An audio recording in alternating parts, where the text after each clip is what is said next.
Today, we will discuss about one more fundamental truth, scientific truth contained in the Vedas.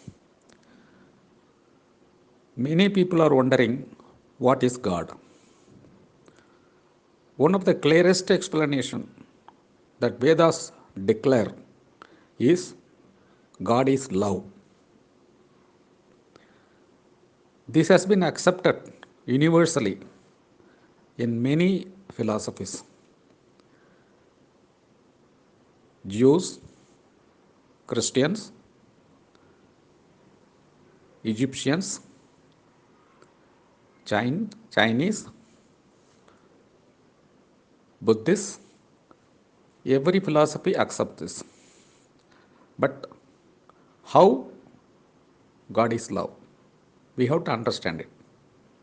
Because once we understand, it will be easy for us for spiritually evolve. When generally we hear the statement God is love or love is God, we think that God is merciful. Therefore, God is love. Or we think that if we love God, then we are spiritually evolving. That is a very minimal understanding of this great declaration God is love. This God is love has a very serious scientific implication behind it. We need to understand that. Now, what is the opposite of love? The opposite of love is hatred or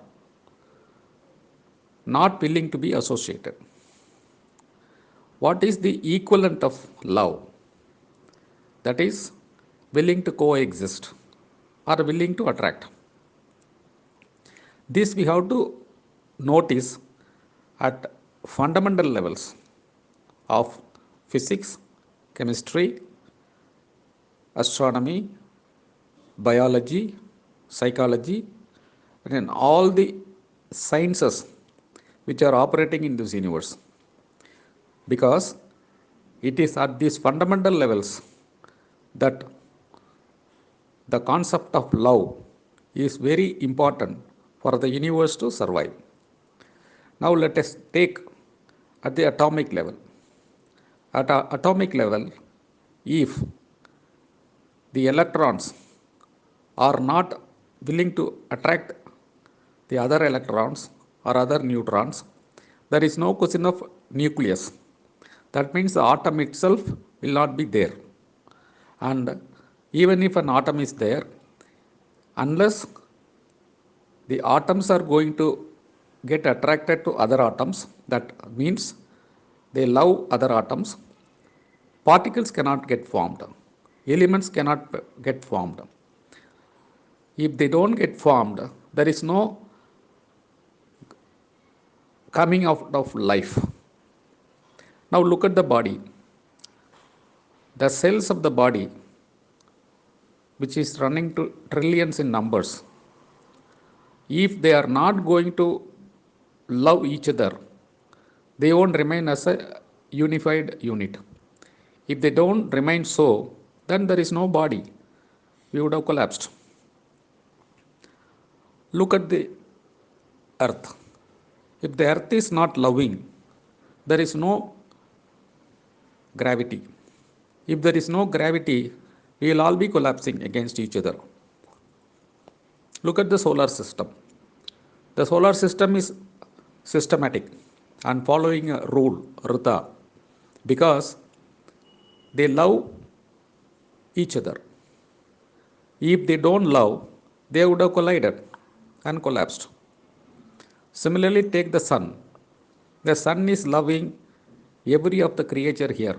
If it is not so, then the creatures cannot survive. Same is the case with the creatures. If they don't love sun or the sun's energy, they would have got themselves extinct. Now, similarly, look at the species. How do they grow? How do they multiply? They multiply because they love each other. That is how the progeny happens. Now, we understand the progeny happening through love. We understand that without love, progeny cannot happen. But we are not able to understand the other fundamental facts. Only if we understand all the fundamental scientific truths, what we have discussed now, we won't understand the esoteric meaning why they say God is love. Now, why this sentence is becoming more important for persons who want to grow spiritually is, if you have to realize God, we have to see God everywhere and we have to see in everything the God. If we are going to not love anything, how can we see God there?